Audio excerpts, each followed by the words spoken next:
수험생 여러분 안녕하십니까. 불철주야 공법 공부하시느라 고생이 많으십니다. 공법은 꾸준한 엉덩이 힘으로 공부를 하는 겁니다. 그래서 함부로 살 빼시면 안 된다. 오늘의 지문 또 찾아왔습니다. 매주 주말이면 찾아오죠. 여러분들 합격에 저 열쇠를 가지러 가려면 이 지문 꾸준히 하셔야 된다. 자, 드디어 이제 12월 25일 날 월요일 크리스마스 날, 빨간 크리스마스 날도 우리는 멈추지 않는다.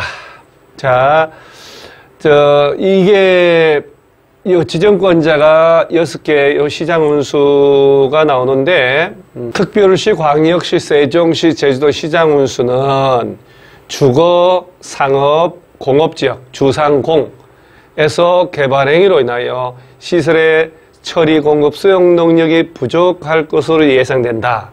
그런데 기반시설의 설치가 곤란하다. 기반시설의 설치가 곤란한데 시설이 부족해요. 그러면 건물 총량을 줄여야 되니까 뭘로 지정할까요? 개발밀도 관리구역.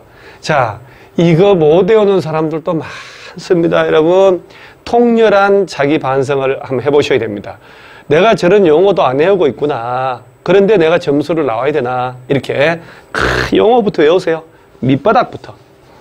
개발밀도관리구역 지정 변경할 때 지방도시계획위원회 딸랑 심의, 기반시설부담구역은 주민 의견 듣고 심의 거치고, 향후 2년 내 학생 수가 학교 수용 능력 20% 이상 초과할 것으로 예상되는 지역에 해당하면 개발밀도 관리구역, 도로 상하수도 학교가 모자란다 할 때 개발밀도 관리구역, 그 다음에 용적률 최대 한도의 50% 범위 안에서 강화된다.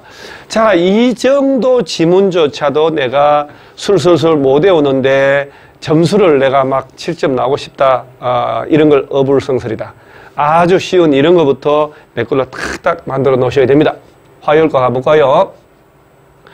개발밀도관리구역 외 지역이니까 기반시설 부담구역이라 하면, 개발밀도관리구역 외 지역이니까 이 두 놈은 서로 중복되면 안 된다는 것. 개발로 인하여 도로, 공원, 녹지 등의 기반시설의 설치가 필요한 지역을 대상으로 기반시설을 설치하거나 그에 필요한 용지를 확보하게 하기 위해 지정고시하는 구역을 말하고, 해당 지역 전년도 허가 건수가 전전년도 허가 건수보다 20% 이상 증가한 지역은 기반시설 부담구역 지정 대상이 됩니다. 허가 건수가 인구 증가가 20% 이상, 규제가 풀리는 곳, 행위전이 완화되는 곳을 대상으로 합니다. 기반시설 부담구역 지정 변경할 때 주민의 의견 듣고 지방도시계획위원회 심의까지, 주민들 의견 듣고 심의 거치는데, 개발밀도관리구역은 딸랑 심의만 거친다. 최소 10만 제곱미터 이상으로 지정해야 한다. 자, 이것들이 쌓일 때 정말 대단한 실력이 될 겁니다. 자, 27일 날 수요일 거 볼까요? 특별시청 시장운수는 기반시설 부담구역 지정되면 기반시설 설치계획 짜야지. 당연히 이걸 1년 내 안 짜면 1년 된 날 다음날 이거 지정된 거 꽝 됩니다. 그리고 얘를 도시군 관리계획 짤 때 반영해야 되고, 지구단위 계획을 짜졌다면, 지구단위 계획 속에 반드시 포함할 게 기반시설의 배치 규모에 관한 것 들어가니까 기반시설 설치계획 수립한 것으로 본다. 정말 이 지문들을 감히 손으로 밀칠 수가 없습니다. 너무너무 중요하고 자주 나오니까. 자, 기반시설 부담구역 지정고 시된 날부터 1년 되는 날까지 설치계획 수립 안 하면 1년 되는 날에 다음 날 해제된 것으로 본다. 1년. 정말 우리 공법은 해제가 많이 나오죠. 자, 목요일 날 한번 볼까요? 야, 이게 그대로 여기 200제곱미터 빈간 채우셔도 문제 나왔습니다. 200 초과하는 신축, 증축할 때 돈을 내야 된다. 만약 기존 건축물을 철거하고 신축을 한다. 3층짜리를 있는데 철거, 해체란 얘기죠, 해체. 신축을 한다. 더 크게 짓는다. 그러면 기존의 연면적을 초과하는 이 부분에 대해서만 부과 대상이 된다는 거 꼭 기억을 하시고요. 자, 특별시 등 시장운수는 200 초과하는 건물 짓겠다라고 허가를 받은 날로부터 자, 얼마 이내에 설치 비용을 부과해야 될까요? 정말 2개월 내, 자, 2달 내 부과하면 그 돈은 언제까지 내야 될까요? 언제까지? 사용 승인 신청 시까지 내야 됩니다. 정말 이런 거 정말 200 초과하는 건물 짓겠다 허가 떨어지면 2달 내 띠리리 날라온다. 2달 내, 2개월 내.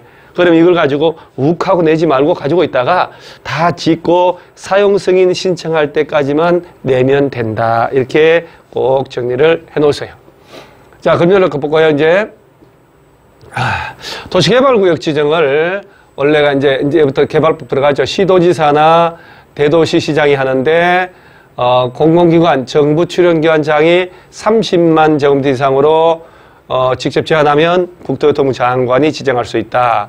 주거상업은 10,000 이상, 공업은 3만, 자연녹지, 생산업체 10,000, 도시적 바깥은 30만 이상으로 지정하죠. 주거상업은 10,000 이상으로.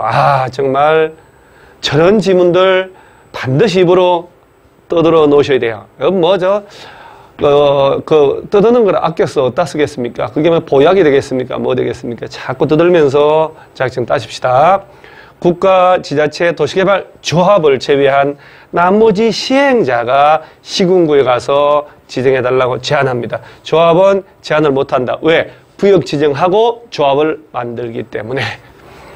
원칙적으로 개발구역 지정하고, 실시계획에 인가 신청 안 하면 몇 년 내 안 하면 해제된 것과 지구단위 계획구역을 지정된 것으로 보기 때문에 3년으로 가야 되지 않겠습니까? 지구단위 계획 짜야 되니까.